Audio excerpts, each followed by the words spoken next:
College Sports,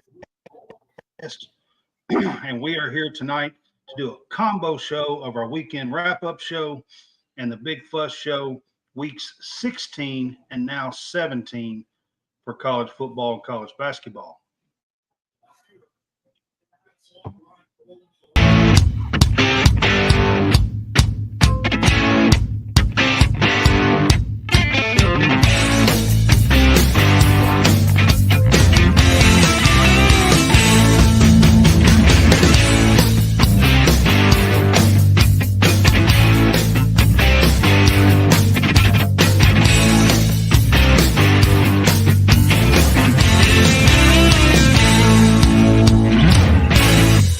Can I please have your attention? There's all a commotion around here. What are you talking about? Let them yap at you. It's actually very exciting.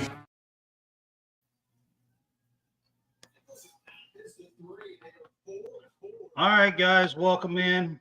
It's Brad with College SportsCast. I've got John Hammonds on with me tonight. What's up, Hammonds? Not much, man.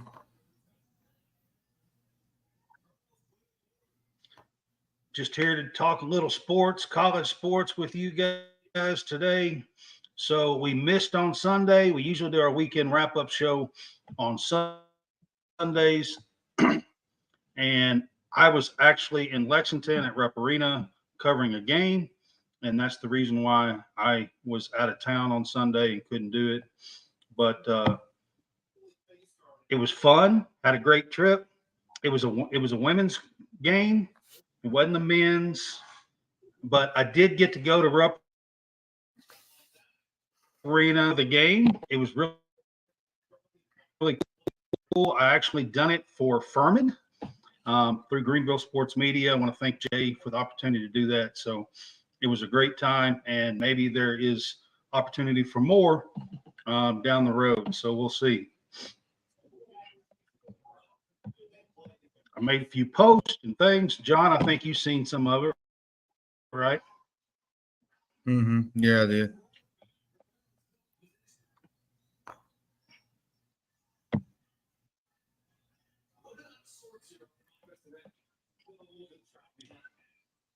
All right, guys.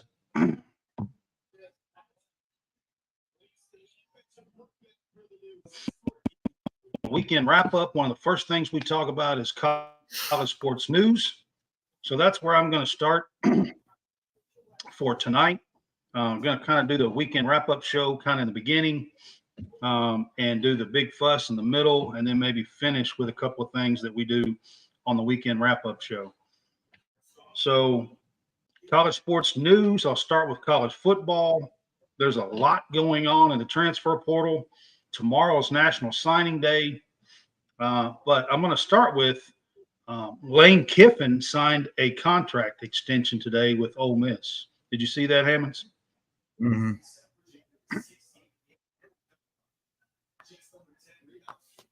They didn't tell the terms of the deal yet, but this is his fourth year at Ole Miss. He's 33-15, has 2 10-win seasons.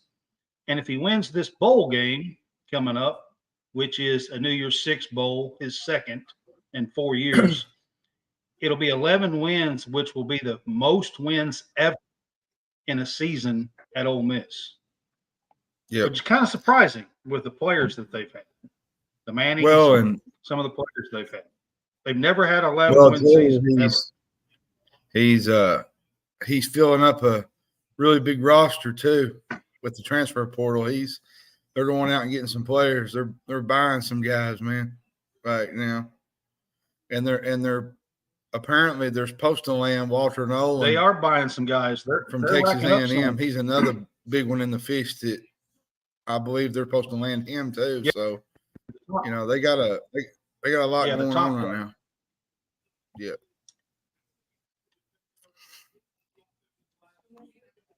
Yeah, they do. He's doing a great job. They are supposedly, and I'm sure they are, ponying up a little bit in the NIL and paying some players and doing a great job. They're number one on the transfer portal right now. So, Josh, I appreciate you being on with us, man. I know That's what I keep telling you people. said you're kind of under the That's what I keep more telling people. more things about. that's going on. I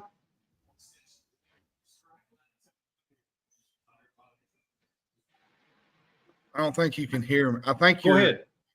you're lagging and you can't hear what I'm saying.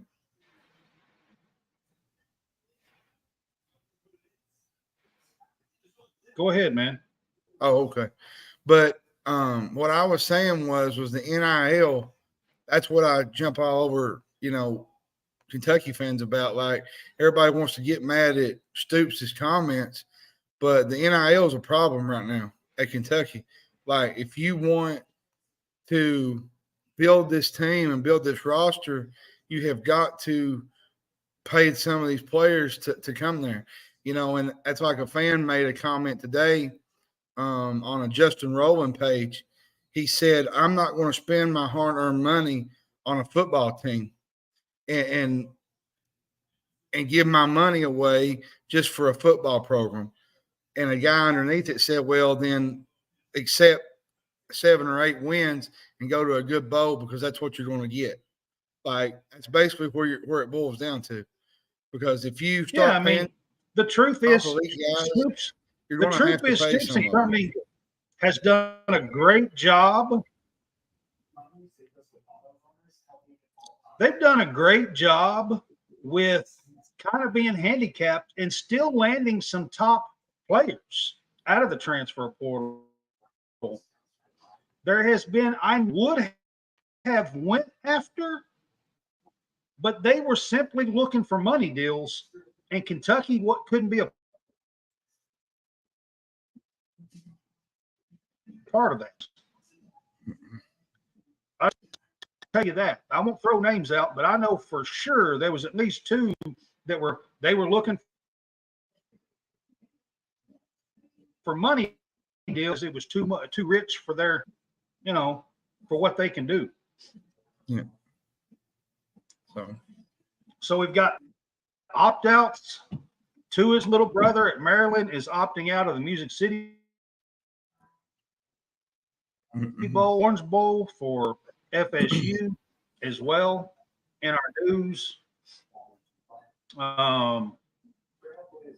Texas A&M, another 5-star receiver, put his name in the transfer portal today. Stewart is his last name, 5-star receiver. They've lost like 10 now or something like that of those guys out of that number 122 class. Yeah. They've lost a bunch of them. Yeah.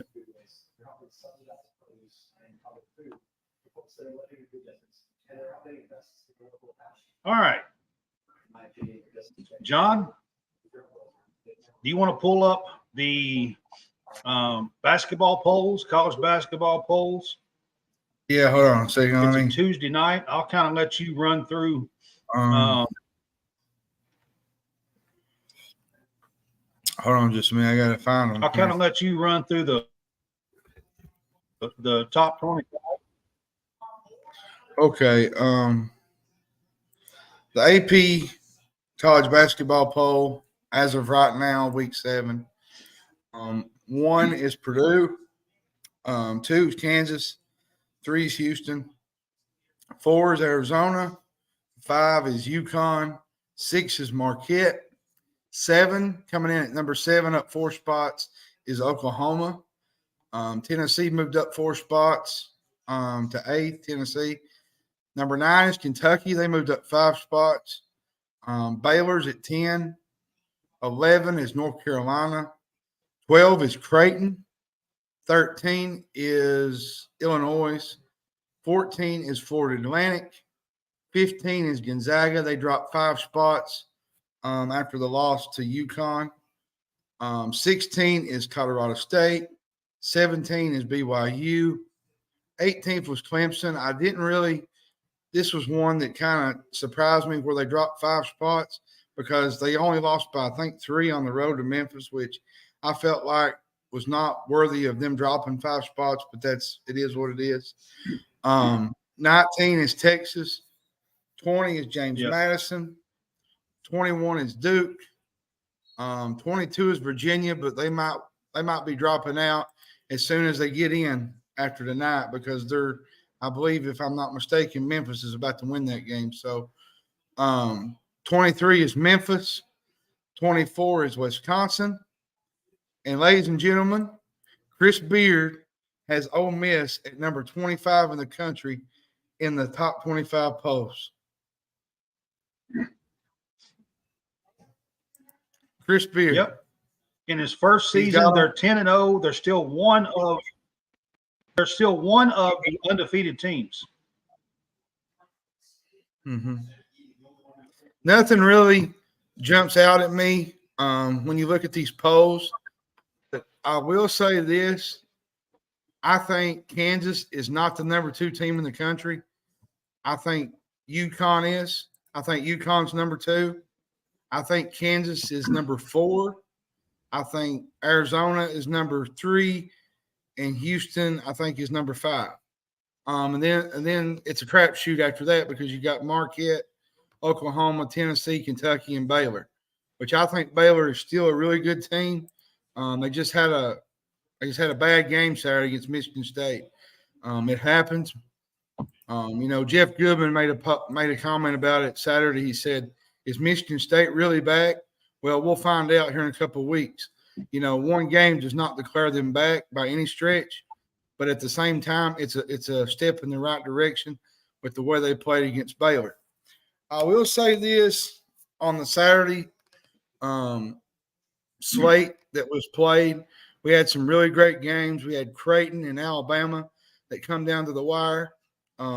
Kentucky and North Carolina played one of the best games that I've seen this year. They always do. It's always a classic in the CBS Sports game. It's always a good game. There's been a lot of classic games in those games. What I loved about the Kentucky-North Carolina game was the shot-making ability from 5 minutes on in the second half, like the 5-minute mark till the end of the game. You had R.J. Davis pulling up from 40 feet. You had DJ Wagner taking guys off the dribble. You had Rob Dillingham making plays. It was absolutely insane to me. It was just like one basket after the other, and you didn't really know what was going to happen because neither one could stop each other. But Kentucky made plays towards the end of the game. They got the win. It was a resume-building win, Kentucky, because Kentucky needed one, especially after losing to UNC Wilmington like they did. I felt like, that kind of propelled them to, get on the right track and get started towards SEC play coming up. And they play Louisville Thursday. So I don't think you're really going to know much after that game because Louisville's just not a real good basketball team right now. And Kentucky could be the team that gets Kenny Payne fired. So, at the end of the day, maybe, at the end of the day, it's, I'm not throwing no shade at Louisville. They are what they are. There's a lot of drama involved with them, but there's a lot of good games this week. I think Oklahoma and North Carolina play tomorrow night, which will be an outstanding game. North Carolina goes from Kentucky to Oklahoma. Like, they get no breaks. And while we're on the topic, I kind of want to shout this out. This past weekend, Eric Montross passed away from cancer for North Carolina. He was a former North Carolina center. Yeah. Really, really great player for Dean Smith. I kind of wanted to shout him out on our podcast tonight. He was a real viable asset to Dean Smith and the teams that they had. Diagnosed with cancer in March. Mm-hmm. He was diagnosed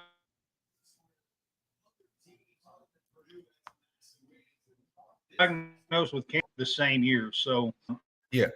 So I'm as big a I do not like North Carolina at all, but I do not wish that on anybody and anybody's family. It's a sad, sad deal.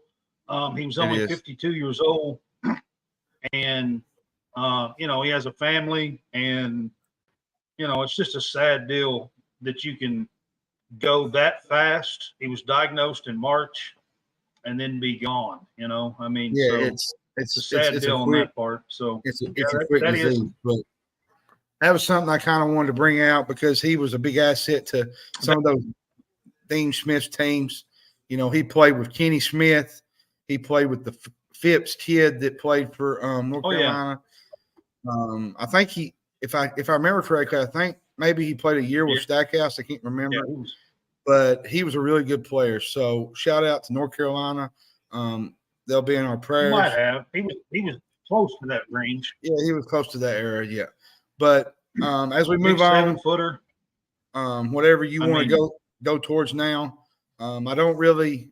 I was telling you about the polls. I'm not a big fan of Kansas being at number 2. Like I said, I think UConn is better than they. I think UConn can repeat. I'm just going to be flat honest with you. UConn has all the intangibles. They got Tristan Newton. They got the kid from Rutgers, Spencer. They got a really good team. Caravan. I'm going to tell you something. Coach Hurley, Dan Hurley, has created a monster at UConn, and it's only going to get better as it goes. He had a great run at Rhode Island, but I think a lot of it too is some people say, well, how did he get so high so quick? Because I believe the brand at UConn is bigger than Rhode Island, and he had a chance to make that a big brand because UConn is a big brand in basketball. And I think that's what's causing a lot of eruption with this UConn team. Yeah. In the last couple of years, they're playing outstanding basketball. So we can move on to whatever you want to talk about. I'm done with the whole college basketball stuff. I got a couple of things that I want to talk about with the polls here. So I was very glad to see Memphis in the poll at the bottom. They come in at 23 after beating an undefeated Clemson team at home by that. Penny Hardaway has them playing some really good ball, and the Alabama guard that transferred in there is the absolute difference maker on this team. Mm-hmm. I mean, he's just a complete difference maker on this team. This dude is a winner. I love watching him play, and I want to give a shout out to them. I know that a lot of Kentucky fans are not Memphis fans right now because of Penny and some of the things that he said along the way and stuff. But I kind of used to like Penny when, a long time ago. As a matter of fact, and they beat Virginia tonight. I think 77 it's good to 54 basketball. They beat Virginia tonight, so yeah, it was pretty dominant fashion too. That's another good win for them. Yeah, in Ole Miss, in Ole Miss wins there, another I just want to game. say that, but.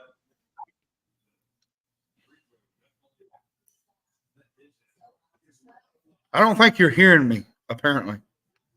A team that's not in the polls that I think should be is Auburn. Yeah. Auburn's been playing really well. So I think maybe that they should be. All right, John. We'll move on to the college football scoreboard. College basketball scoreboard. Some games you was talking about that's going on tonight. And I'll let you kind of talk about some of the wins tonight. Let's see here. I got to go through. All right. So tonight we had, when we go through the finals, that'd be a lot easier. Albany beat Sacred Heart tonight, 93-79. Mercer beat Queens, 84-65. Cincinnati beat Merrimack, 65-49. Western Carolina beats Vanderbilt, on the road, 63-62. Jerry Stackhouse is a walking dead man at this point in time. He's on his last walk, and that's putting it politely. So to move on from that, we have Wright State beating Miami of Ohio 92-82. George Mason beats Bridgewater College 84-60. Northeastern beats Central Connecticut 79-74. Kennesaw State beats Brescia 91-59. Furman beats Presbyterian 76-61. Cornell beats Siena 95-74. Chattanooga beats Gardner-Webb 69-66. And this is kind of a shocker here. High Point beats UNC Greensboro 74-63. High Point has got a really good team this year. They competed on Saturday with, I think it was South Carolina, and they hung tight with them for a while. So they got a really good team this year. USC beat Alabama State 79-59. USC finally gets up off the mat, and they finally win a game. Stetson beat Florida International 80-68. Yeah. Central Michigan beat Davenport 90-66. Indiana wins on a blocked shot. Morehead State was going for the game winner, and Indiana blocks it to win by 1 point against Morehead State. So Indiana survives the game and was against down 15 at 1 point. Yep. Butler beat Georgetown 74-64. Georgetown is not a real good basketball team this year. Ed Cooley is having a tough time this year, to say the least. It's going to take more than 1 year, I think. Binghamton 74, Niagara 69. This is one that I wouldn't call it an upset, but it is because you don't normally hear about it. The Citadel beats Notre Dame 65-45. Yeah, okay, now I get that Notre Dame is not a good team. I'm not throwing shade at Notre Dame. There's a rebuild there, but you do not. To me, you don't lose to a team like Citadel. There's ways to go about this, but at the end of the day, it happened, and that's just the way it goes. Florida Gulf Coast beat Georgia Southern 53-42. Southern beat Wiley 82-49. Sanford beat Valparaiso 79-61. Sanford is a really good basketball team. They're going to be really good in their conference. Bowling Green beat Hampton 75-65. Georgia State beat Toccoa Falls 122-45.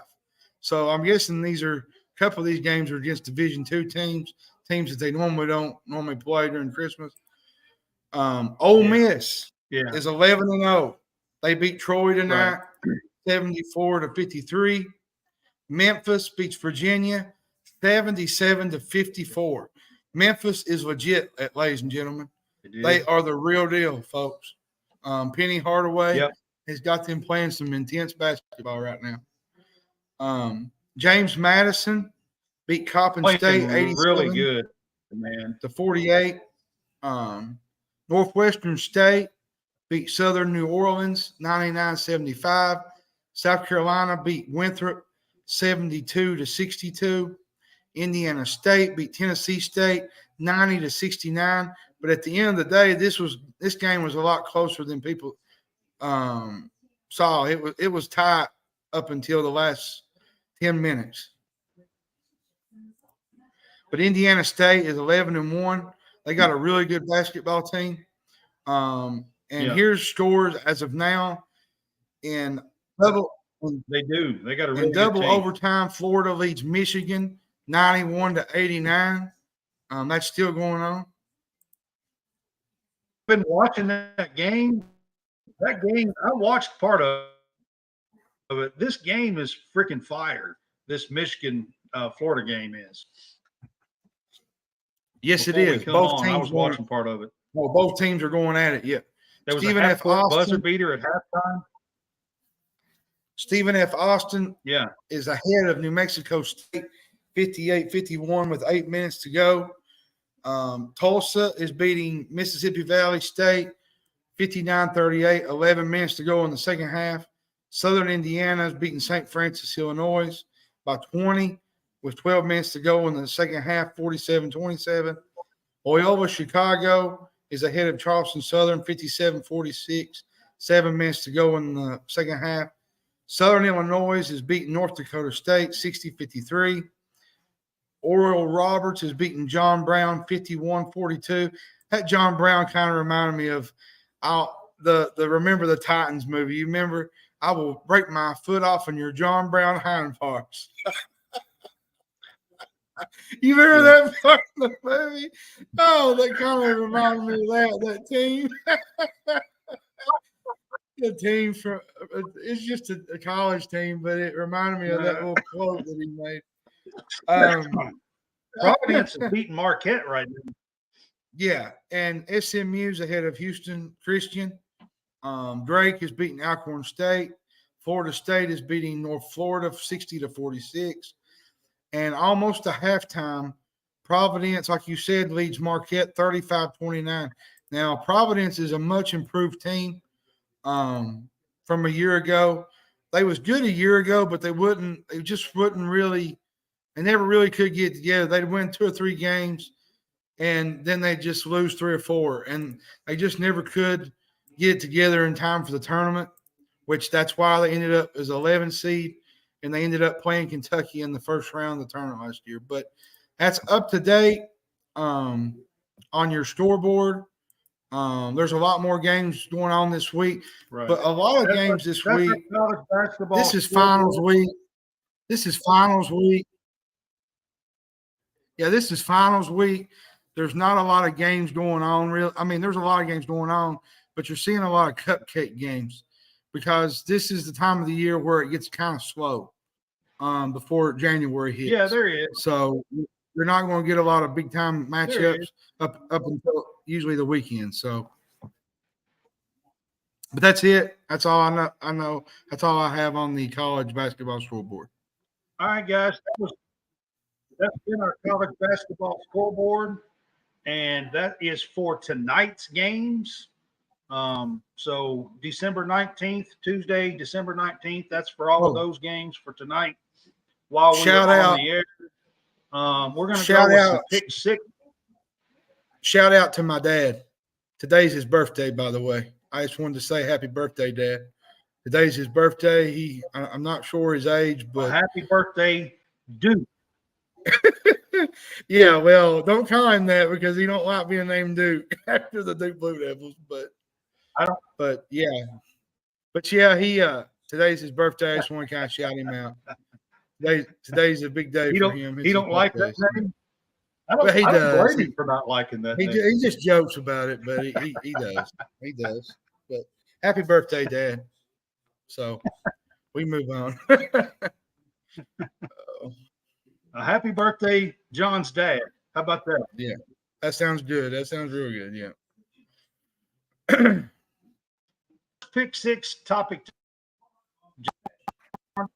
We're going to go with, I'm going to ask you your top 6 bowl games that you're excited to watch this bowl season. Man. I know that they all already started, but what's the top 6 bowl games that you're excited to watch? I mean, you put me on a spot. Put the college football playoff, the Sugar and the Rose Bowl in there, I would think. My top 6, I'm gonna go. Okay. I'm gonna go number 1, it's gotta be Michigan and Alabama. They're playing in the granddaddy of them all at Pasadena in the Rose Bowl, which, is one of the biggest games of, the bowl season. Number 2 for me would be the Sugar Bowl, Washington versus Texas. It's the second, I think it's the second best bowl, next to the big one, the Sugar Bowl. It's usually usually an SEC normally team gets in there, But since Alabama got to the Rose Bowl, they had to put Washington, Texas in there. So, and it's part of the college football playoff this year. It's not just a regular bowl. So, 3, I'm going to go Cotton Bowl, Ohio State and Missouri. I think this was going to be a really fun game to watch. The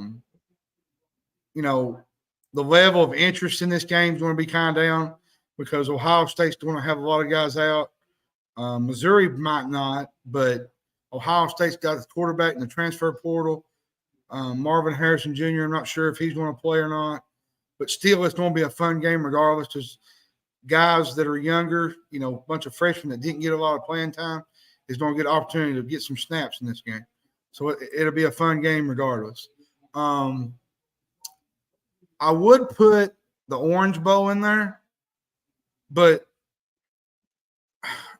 it just feels kind of like you're looking at it should be, but I know. But there's a bunch. But in this game, there's a huge chunk of guys sitting out. Like Jared Verse is sitting out.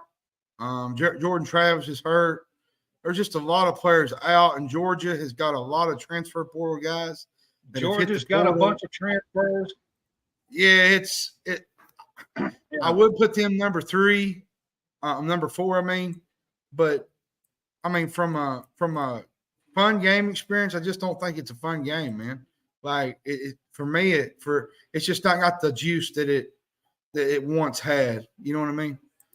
But if I had to put a number 4, it would be the Peach Bowl.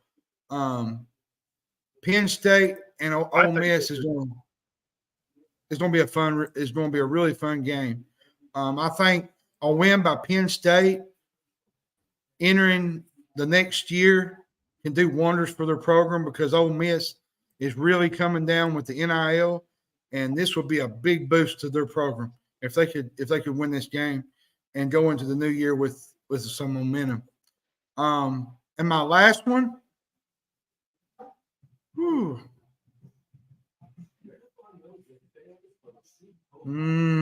that's a tough one.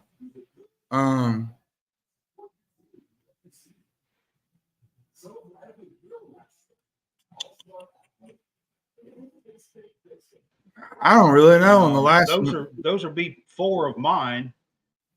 I know who. I think I'm going to go with. I want to put in there just because it's Georgia and Florida. I think I'm going to go Oklahoma, Arizona in the Alamo Bowl. This has a chance to be a shootout. Even without Dylan Gabriel, Oklahoma has a decent backup. Arizona has got a really fun offense. This could be a really fun game in the Alamo Bowl, in the Alamo Dome. And I'm going to be honest with you. The Alamo game they've always been a lot of games live up to hype. But there's been a lot of great games in this game. And the Holiday Bowl is another one, Louisville and USC. The Holiday Bowl has seen some crazy games. We've seen comebacks. We've seen beatdowns. We've seen it all in the Holiday Bowl. So those are my top 6. And I apologize to Florida State and Georgia fans if I didn't put y'all in the Orange Bowl. Because the juice ain't there, man. It's just not there for this game, honestly.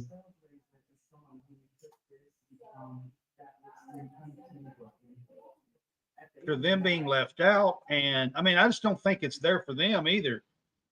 Is my opinion. I'm going to put an honorable mention in here, at least for the Gator Bowl, Clemson and Kentucky. I'm pretty excited about it. Get a chance to match up with a team that over the last 8 years has been one of the better teams in college football. And it really should be an exciting bowl, I think.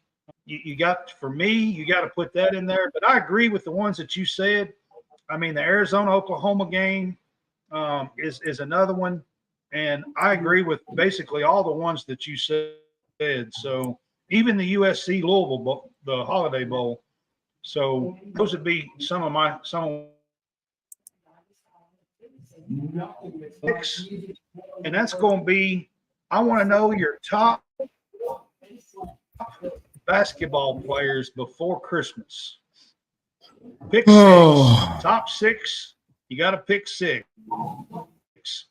College basketball players before Christmas.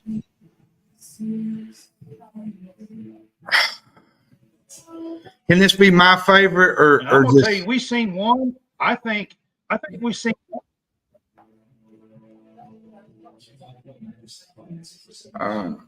I think we seen one the other day. RJ Davis is playing some ball for North Carolina.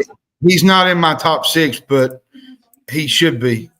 Number 1 for me, I gotta go with Zach Edey.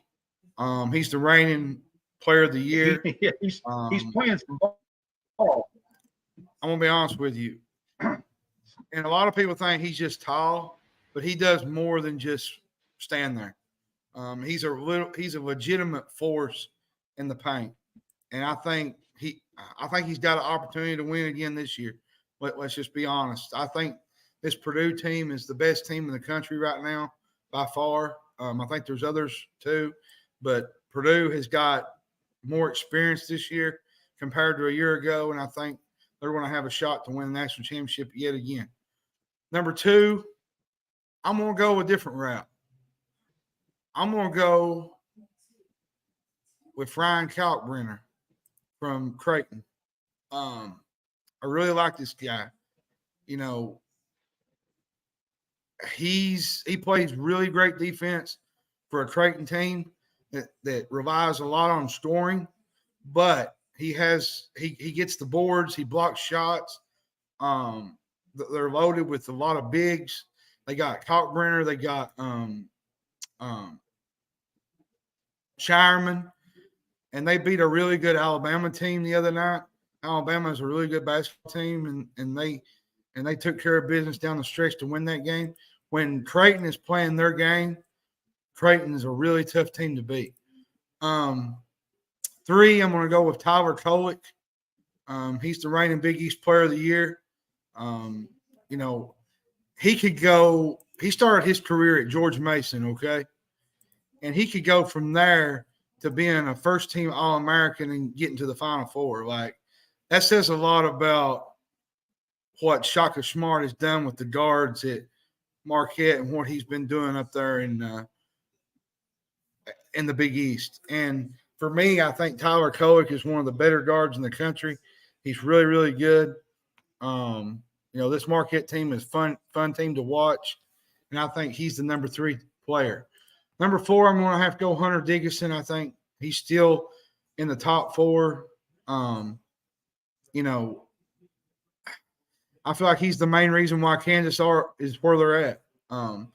Kansas's guards are very inconsistent at times, and he makes up for it with what he does in the paint, and he can hit some shots outside. I think he's a big key to them down the stretch, and then especially in Big 12 play and going to the tournament, I think he's going to be big for him regardless. And 5th,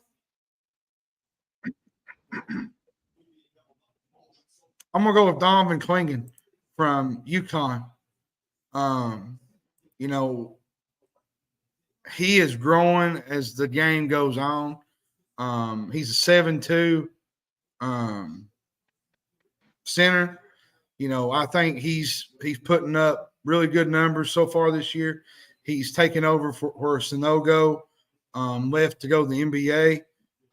If UConn to get back to the championship game, I think they're going to have to rely on Donovan Clingan and what he does for them because he's a really good player.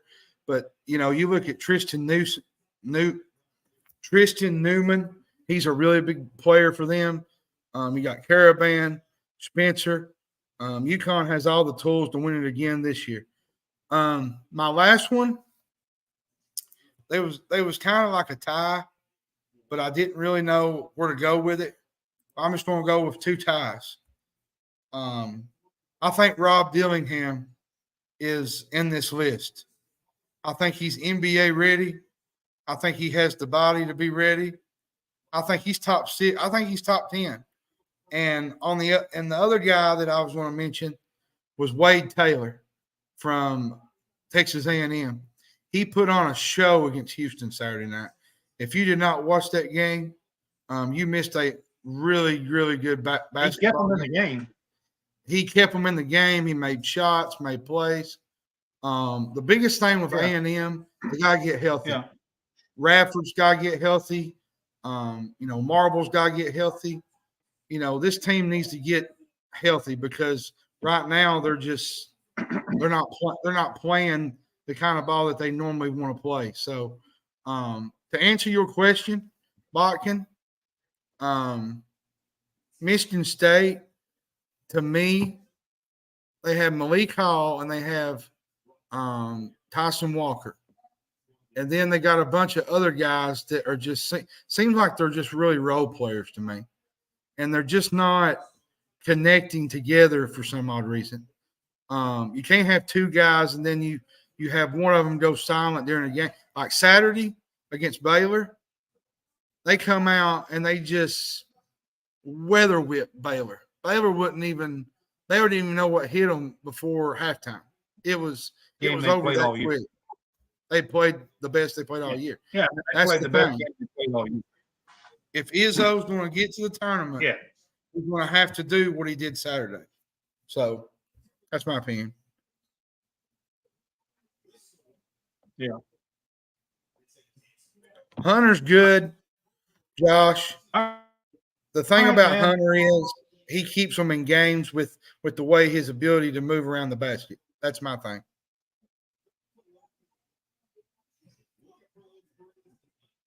Yeah, I mean, he's definitely the guy that stirs the straw with Kansas, and he's the one that's keeping them there. That's for doing. I threw one out at the top when I made this subject here. I said, what about R.J. Davis? R.J. Davis is having a heck of a year. Playing against ranked teams, he's been 23, 26, 27, 27. I think he's had 3 games of 27. He's having a heck of a year and had a heck of a game against us, and he almost brought them back to the game against us last 10 minutes.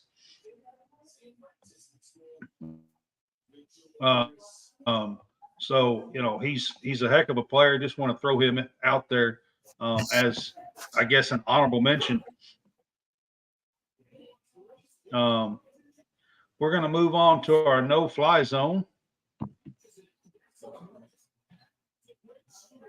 and we're going to talk about opt-outs for the Bulls. Here's my thing about the opt-outs and the things that I want to say to you.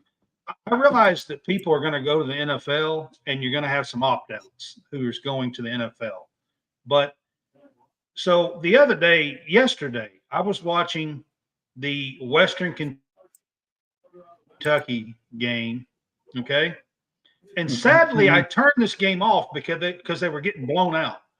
But because they come back miraculously and won in overtime 38-35 yesterday afternoon. But the reason why I'm bringing this up, Bordeaux, they had like 17 players in the transfer portal and were missing most of their guys and got down 28-7 because of the transfer portal during bowl season. Are you a fan of the transfer portal during bowl season and all these opt-outs through the bowl season? My biggest thing with the opt-out, it's bad for football. Because here's my question though: what other sport do you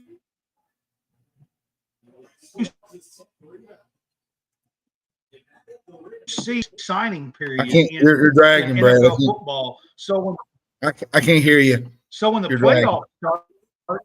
playoffs start, all your players are over, and they have the free agency period. That's kind of what it's like to me. I can't hear you. It's just weird.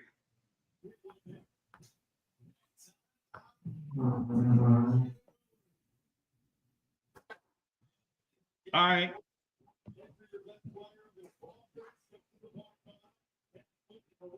No, but you know, with the opt-outs, my biggest thing with the opt-outs and with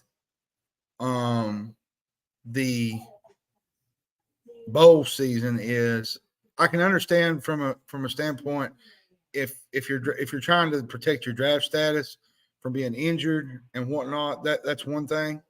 But the transfer portal, I think, don't have really much to do with the opt-outs, because basically they're already opting out with the transfer portal before the bowl games are starting, and basically they're not even on the team.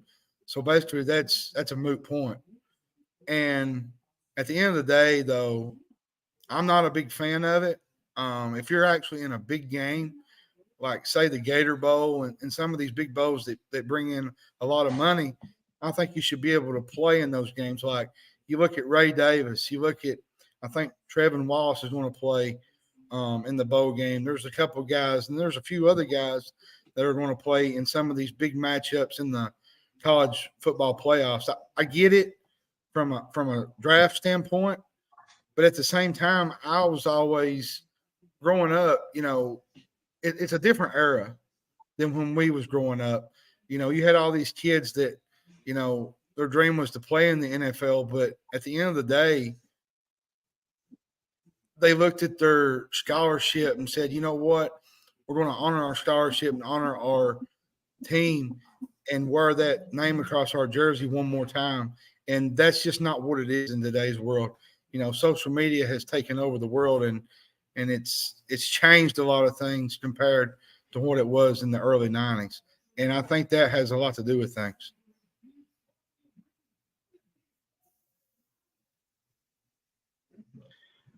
For me, John, I'm saying what other sport does the regular season end and then free agency period starts and then playoffs start and you missing all your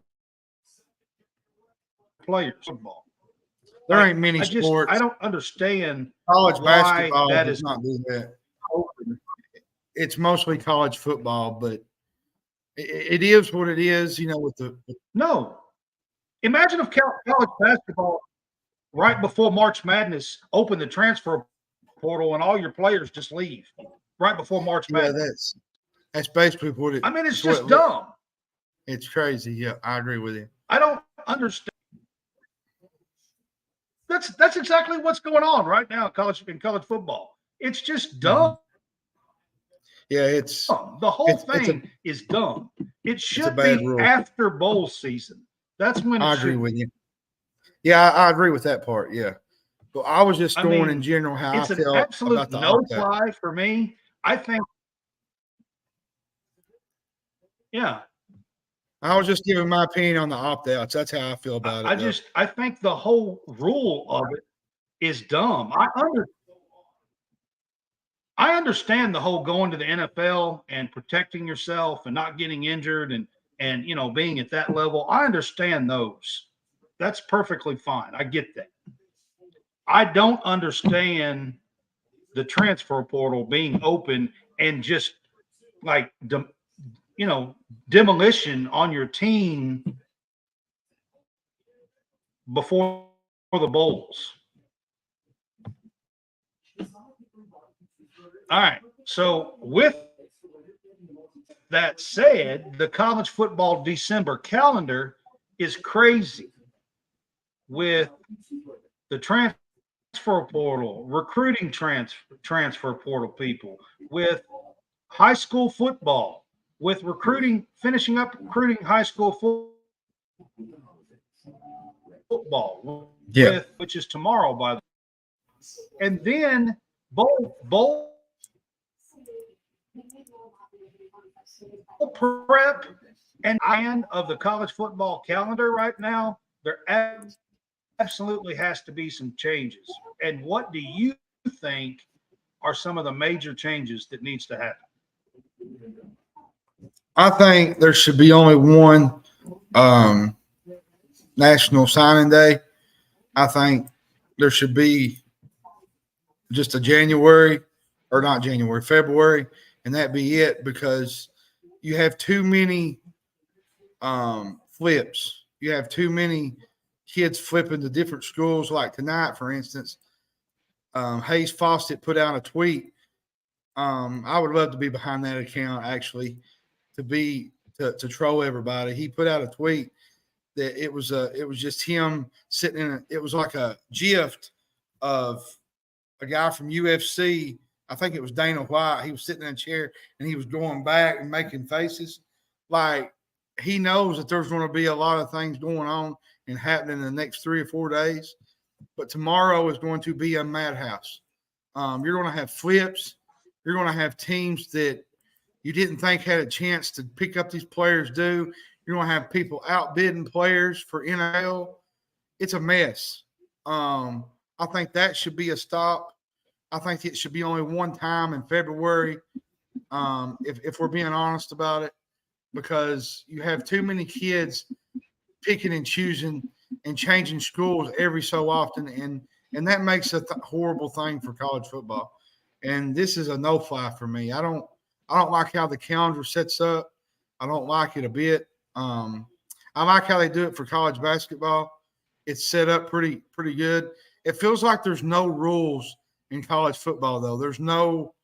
It's like a Royal Rumble from the early '90s, and it's every man for himself.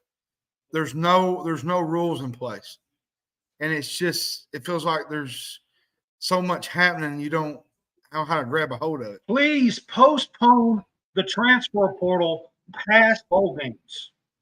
Yeah, it makes it a mess. That's the first thing for me. It makes it a mess. I don't understand. The transfer portal cannot be open for your school until after your bowl game. So if you play a bowl game on December 20th, then it can open December 21st. If you play a bowl game on January 1st, if you don't qualify for bowls,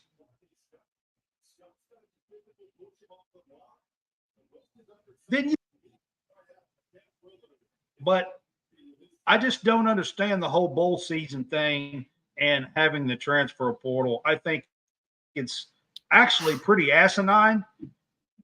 Like I said, it'd be like college basketball right before March Madness, opening the transfer portal and half the players leave. We're going to opt out. We're just going to opt out. And here's a big thing about that. If they did that before the March Madness, there might not be enough players to play in the tournament. I'm being honest, because basketball has a limited scholarships compared to football. You might not have enough players to play. Might be playing some walk-ons in that NCAA tournament, ladies and gentlemen. George from over there in Pickering, Kentucky, might be getting to play on the football world. I don't get it, man. Yeah, it's wild. It'd be like NFL. NFL regular season ends and they open free agency, and half the players don't. It's like, what? All right, so this is a segment I do on Sundays: the good, the bad, and the ugly. So for this week, John, this past week, what would be your good in college sports? It can be basketball, football. What would be your good?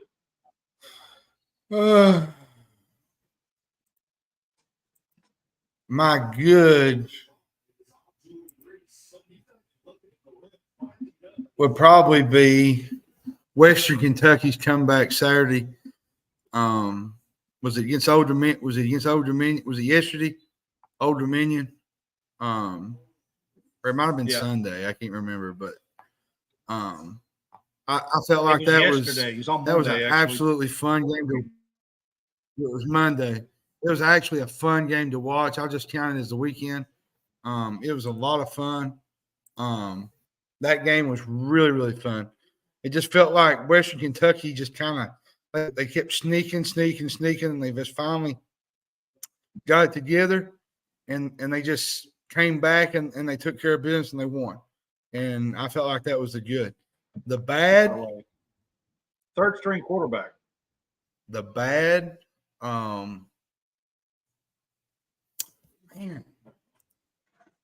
I didn't see.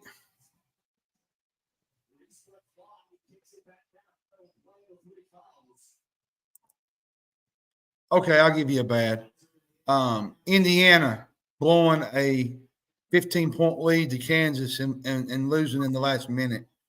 I felt like that was really bad.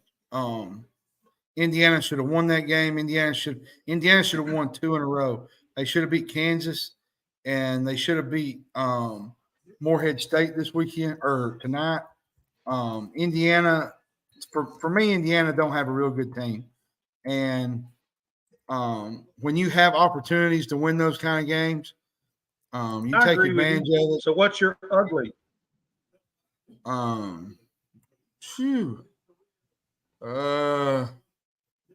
My ugly. I'm gonna go Baylor. Baylor, that was ugly this weekend. The Michigan State put it on them pretty bad, and that was absolutely. It was atrocious. That was the most ugliest game I've seen in quite a while. And just, I don't know if they didn't come prepared. Michigan State just was hitting everything. They was making plays, and Baylor just stood no chance Saturday. And that's my ugly, more or less. So, but my biggest ugly. I'm gonna go a step further real quick. I'm gonna say this out there. Tyler Hansborough, that was ugly what he did to the BBM fan base. You get on a thing and you start ranting and raving about how you didn't do this, and then you say, well, you almost lost to St. Joe's, which we did end up winning. And at one point during a analyst, I think it was during a show, he didn't even know who Aaron Bradshaw was. He said, I can't remember the guy that comes off the bench. Like, how do you not come prepared to analyze a game and you not know who Aaron Bradshaw is? And then you get on here and you start trolling Kentucky fans, which is not a good idea because Kentucky fans are going to light you up. I hadn't even heard it. I'm not going to give him clicks. And at the end of the day, to me that was just an ugly, just trying to throw shade at Kentucky fans when he don't even know half the time what he's talking about on the field of 68. So. That's my second part of my ugly. So, yeah, but Tyler Hansborough's always thrown shade at Kentucky. He's always hated Kentucky. Always, he always has. He's always done that. But the way he acted about that's his. I mean, he's always done that. But the way he acted about it was kind of unprofessional, I thought. So, I thought Purdue, their guard play. They had 2 guards that scored like 53 points, 54 points or something the other day against Arizona, beating the number 1 team, Arizona, who was really good. And I was happy to see that they jumped to number 1, Purdue in the poll. So that would be my good. The bad, I don't know. I'm trying to think of California in their bowl game. I mean, they just got rolled by Texas Tech. Texas Tech is really not that good of a, not that good of a football team anyway. 6-6, I believe, on the year, and they got absolutely rolled in their bowl game against Texas Tech on Saturday. My ugly,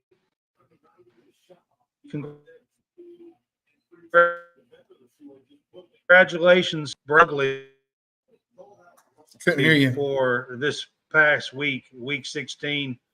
Some of the stuff that's going on in that, some of the stuff going on in that program is absolute ugly.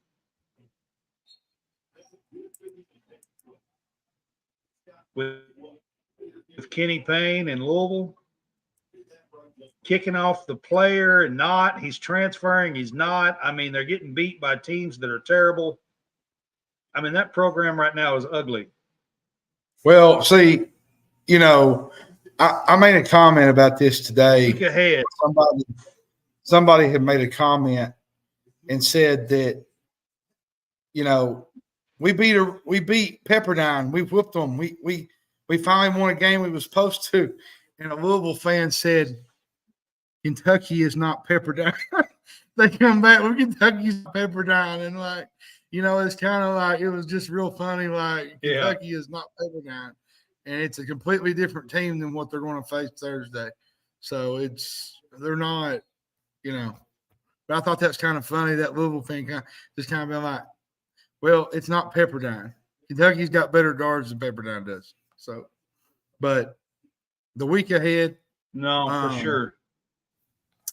You want me to go with the week ahead you want me to give the basketball side this of weekend, things? You want me to give the basketball side of things? You can give the basketball. Let me hit the football real quick. So bowl games this week. Friday night, we got Georgia Tech versus UCF. Saturday, we got Duke and Troy in the Birmingham Bowl. Arkansas State versus Northern Illinois in the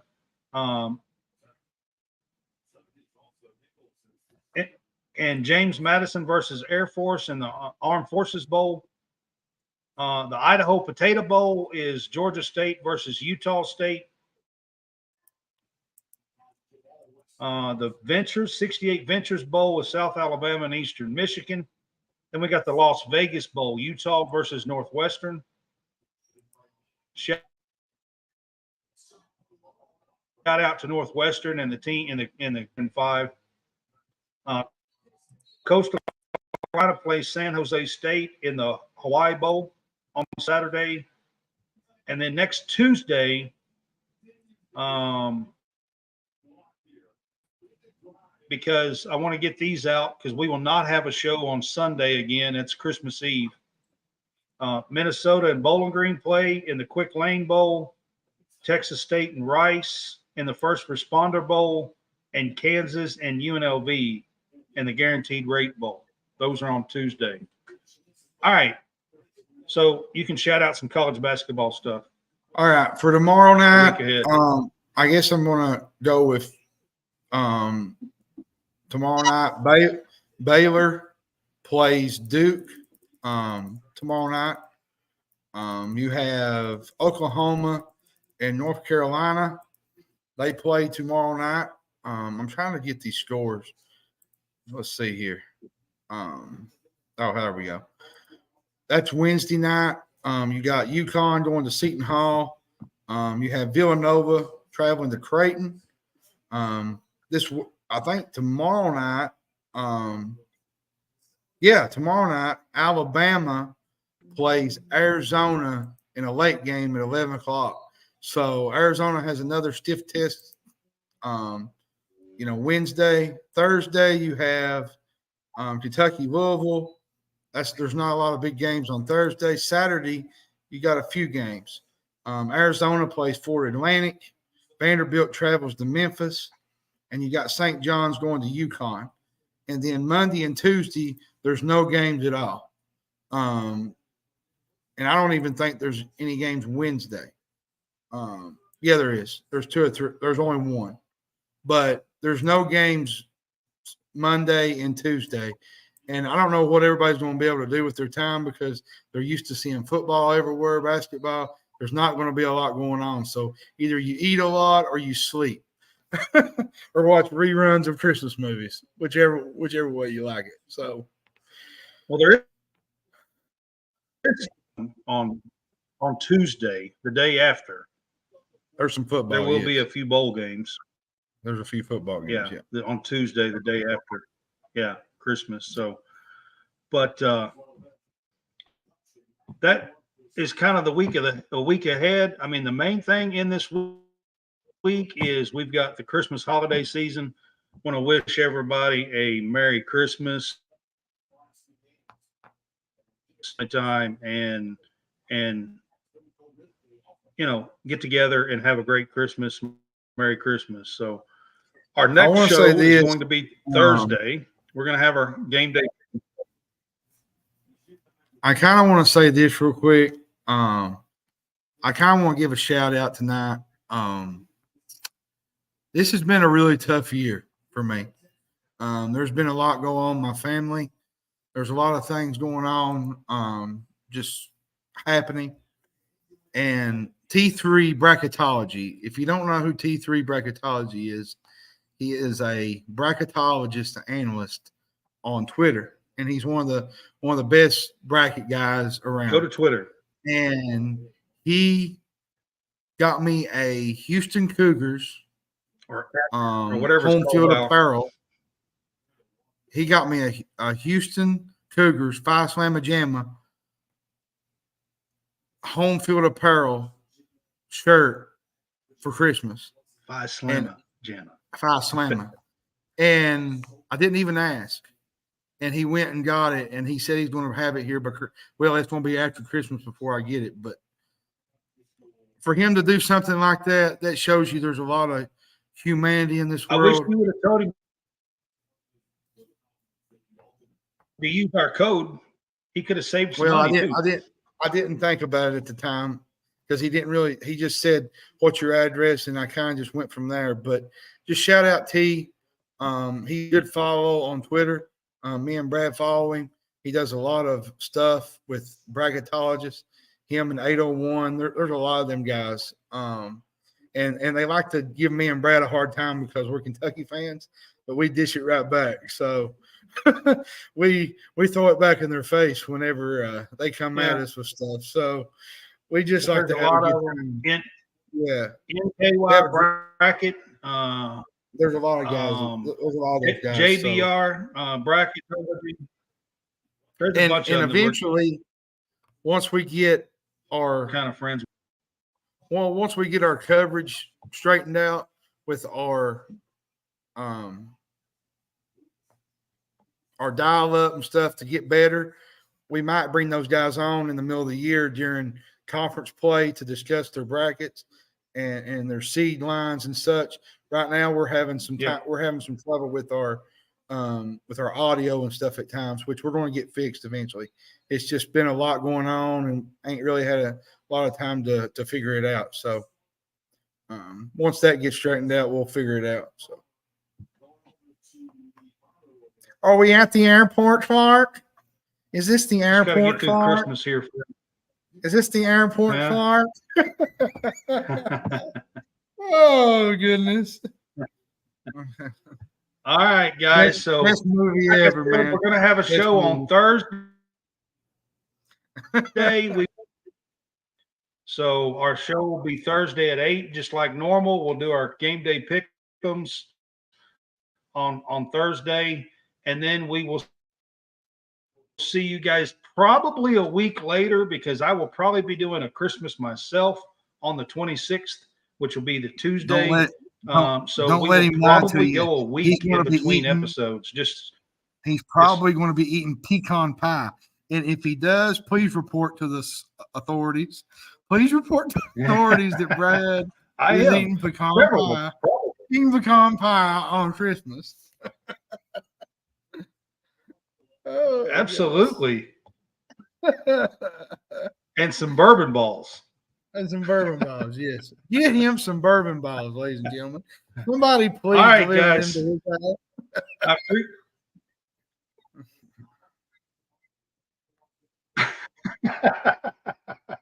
Exactly. I've been waiting for see you guys on Thursday night for our game day pick'em, man. I appreciate it. Have a good night.